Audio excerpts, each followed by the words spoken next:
By the end of 2016, Kris Bryant was on top of the baseball world. In just his first 2 seasons in the big leagues, he managed to win Rookie of the Year, Most Valuable Player, and help guide the Cubs to their first World Series championship in over 100 years. But flash forward to present day, and he is struggling to perform on one of the worst teams in baseball, getting booed in front of his home fans, and has started to receive death threats on social media. This is the story of Kris Bryant, the incredible success he found, and the injuries that derailed his Hall of Fame career.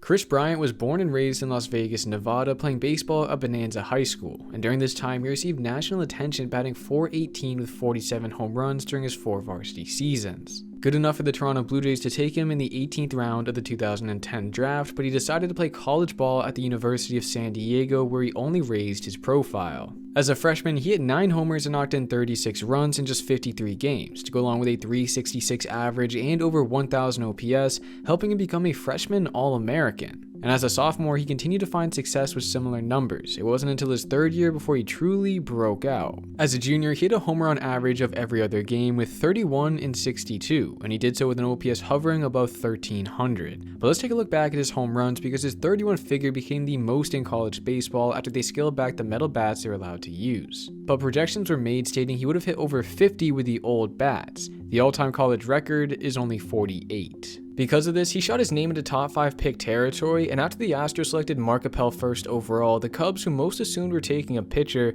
took Bryant with the 2nd pick and signed him to a $6.7 million bonus. After being drafted in June of 2013, Bryant began his minor league career in rookie ball, then made his way to low A and then high A, playing in total of 36 games with 9 homers and almost 1,100 OPS during this time. Not a bad first showing in the professional game, and in his 2nd season, he had one of the most powerful minor league campaigns in baseball history. Across both AA and AAA, Bryant slugged 43 home runs and managed to top both 100 runs scored and 100 RBIs while hitting over 300. But he never got the call to the big leagues, even though it was clear he was ready and he would have been a valuable asset to the major league roster. Why, you may ask? Well, the Cubs weren't in a position to compete, never once having a .500 or above record for the entire season, and if they did bring him up, it meant his service time would kick off and he'd become a free agent after the 2020 season. In other words, general manager Theo Epstein and the Cubs were manipulating him. This became even more apparent as Bryant didn't make the roster out of spring training in 2015, despite hitting over 400 with 9 homers and 40 at-bats, including one off ace Felix Hernandez, who was still in his prime, coming off a season with a .214 ERA, allowing just .6 home runs per 9 innings. Epstein tried to explain his reason why, stating, "We enter camp with a presumptive move of sending him to AAA, and it is always a presumptive move for us with young players who haven't played in the big leagues yet. To put this another way, you get an extra year of service time by bringing up a player after the 12th day of the MLB season, and funny enough, Bryant was called up on the 13th day. But moving on, Bryant's MLB debut was the talk of the town in Chicago, and part of the reason why was from a billboard created by Adidas outside Wrigley stating, "Worth the wait," and as each day went by in Chicago with him in the minors, the anticipation was only growing. And after being called up in mid-April, he made his mark on the league immediately, taking home Rookie of the Month in May, posting 7 homers, 20 runs scored, and 22 RBIs, to go along with an OPS almost reaching 900. And he would continue this great run of form through the rest of the first half, finishing with 12 homers and an .849 OPS, helping him to the All-Star game in just his first season. And in the game, he managed to draw a walk against Dellin Betances, who, let me remind you, used to be a pretty scary guy, especially in 2015 when he had an ERA of just 1.5. In total, Bryant's first half effort helped the Cubs to a respectable 47-40 record, but that was only 5th best in the National League, meaning he needed to step it up a notch. And following a disastrous July where he hit under 200 with a .639 OPS, he became one of the league's best hitters with 7 homers and 20 RBIs, to go along with a .330 average and over 1,000 OPS in August, helping the Cubs to a 19-9 record during this time, firmly putting them on track for the playoffs. Overall, in the postseason, while the Cubs did make it to the NLCS before getting knocked out, Bryant wasn't at his best, with just a .174 average and .684 OPS in his 9 games. But regardless, it was an incredible first season for him in MLB. After finally getting his chance midway through April, he managed to feature in his first All-Star game and win the coveted Rookie of the Year award, all the while helping bring the Cubs back into the playoffs for the first time in almost a decade. He also became one of just 4 rookies since the start of the wildcard era in 1995 to post at least 20 25 home runs, 90 RBIs, and a 130 OPS+, with the other guys on the list all becoming future MVP recipients. And for Bryant, they were great numbers to build upon. In 2016, the Cubs had their eyes set on the World Series out of spring training, and thankfully their newest star did not go into a sophomore slump, but instead beat out practically all of his previous season's totals with 34 more runs scored, 13 more home runs, 3 more RBIs, and an improvement in every number of his slash line. He also became one of just 4 players in 2016 to post at least 30 homers, 100 runs scored, and 100 runs batted in,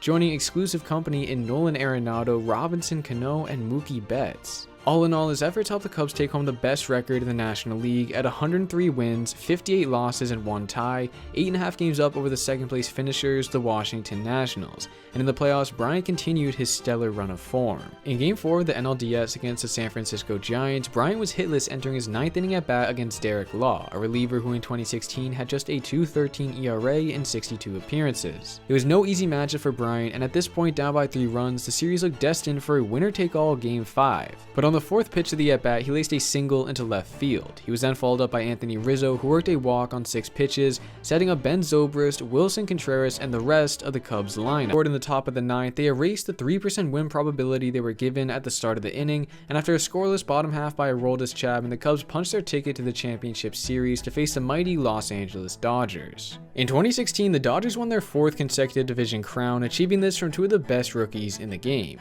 On the offensive side, Corey Seager won Rookie of the Year, hitting over 300 with 26 home runs, and on the pitching side, Kenta Maeda finished 3rd in Rookie of the Year voting with a 3.48 ERA in 32 starts. These two were the perfect pair for their veteran players like Clayton Kershaw, Adrian Gonzalez, and Kenley Jansen, and together they look like a dangerous group capable of beating anyone in the playoffs. But the Cubs had other ideas. In their 6-game series, their pitching was dominant, only allowing 2.8 runs per game, and their offense continued to prove why they ranked top 3 in baseball by scoring 31 runs. In this series, we also saw Bryant stay hot, scoring and knocking in 3 runs each, to go along with a 3.04 average and 842 OPS, helping the Cubs take the series 4-2 and set them on their way to the World Series, giving them the chance to break their 108-year championship drought. But on the other hand, Cleveland was looking for their first ring in 68 years. One of these teams would be ending their streak, and it looked to be Cleveland as they took an early 3-1 series lead, holding the Cubs back to just 7 runs in the first 4 games. And Bryant was a main reason why the team struggled offensively, as he had just 1 hit in his 17 trips to the plate.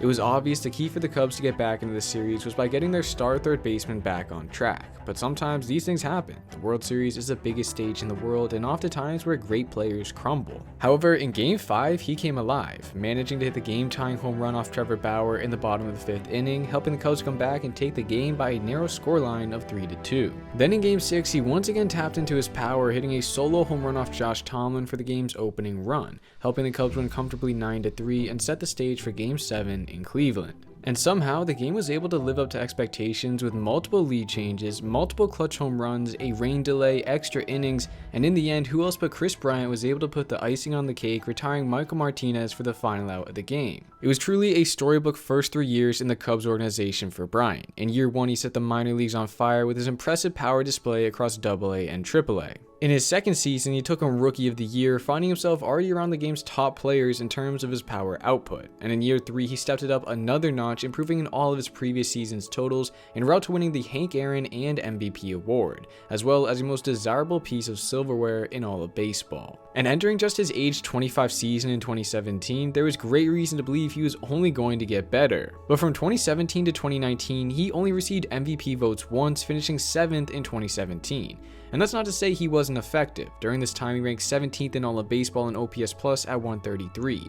However, he had trouble matching his stellar 2nd-year display. And then in 2020, although his numbers took a deep dive, it's best not to look too much into it. After all, it was just a 34-game stretch, and even in his MVP season, he finished the year with a 221 average and 671 OPS in his final 26 games. And just a year later in his contract year, he was back to his best despite so much change in his season, playing 3rd base, 1st base, 2 innings at shortstop, as well as all 3 outfield positions. And perhaps the biggest change of all, at the deadline he was dealt to the San Francisco Giants, where he'd finish off the season with respectable numbers at 32 doubles, 25 homers, and a 124 OPS+, making him an intriguing name in the free agent market, especially after he displayed his versatility in the field, playing practically everywhere.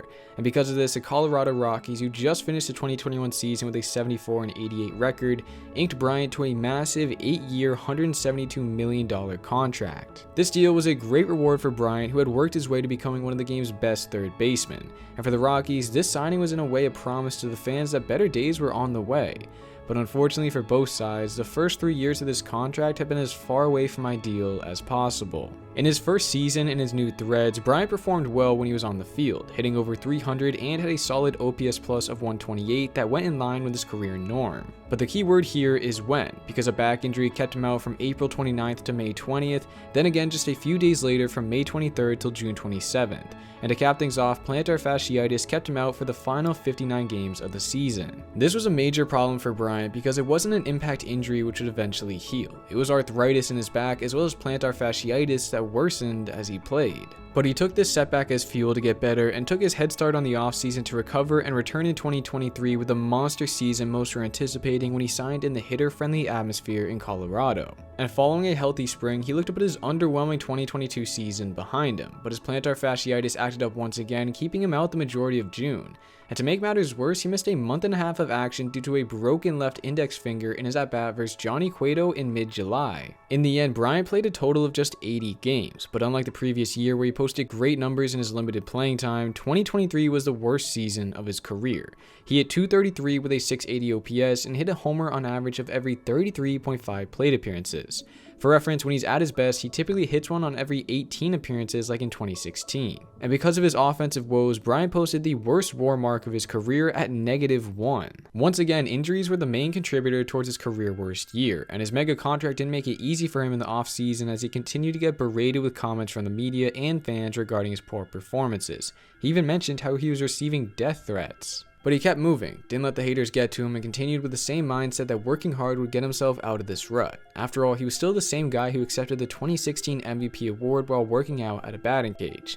All he needed to do was feel 100% for just one season to prove that he's still capable of being one of the game's best offensive players. And to start the 2024 season, he was ready to go. He got a good spring training in where he worked on lifting the ball more in hopes of reigniting the power outputs he used to display. But unfortunately, 2024 has been nothing but the same for Bryant. To start the year, he went hitless in his first 22 plate appearances, but in the days following, he showed flashes of his former self with multi-hit games on April 3rd and April 12th. And in his first 2 games in Toronto, he had 3 hits in his first 8 trips to the plate. But in the bottom of the first inning on April 13th, Bryant made this twisting, turning catch, somehow managing to hold on to the ball as he went into the fence awkwardly. He would end up staying in the game until the 4th inning before being removed and placed on the injured list once again due to him re-aggravating his back injury, and he hasn't appeared in an MLB game since. But we have gotten glimpses of his rehab process when he stated, "My discs in my back are pretty much dried up. There are a couple of discs that don't function like they did 10 years ago. My facet joints are pretty severely arthritic and a lot of bone spurs. That's part of just getting older. That's the way the doctor explained it to me, and I just have to find a way to manage it as best I can." That is extremely tough news to receive at just 32 years old, but he's still working hard to become a contributor in this Rockies offense, and he's slated to make his return to the big league roster shortly. However, after numerous attempts to regain his former glory, it's getting harder and harder to believe he will after all these injuries. Which is sad, because Bryant was once one of the game's best players. He won Rookie of the Year, MVP, and the World Series in just his first 2 MLB seasons, and he continued to find himself among the game's best players for the duration of his stay in Chicago. And while he will finish his career with the game's most prestigious accolades, as well as money to set up his family's future generations, one cannot help but wonder what he may have been able to accomplish if it weren't for those pesky injuries that took him off course to Cooperstown.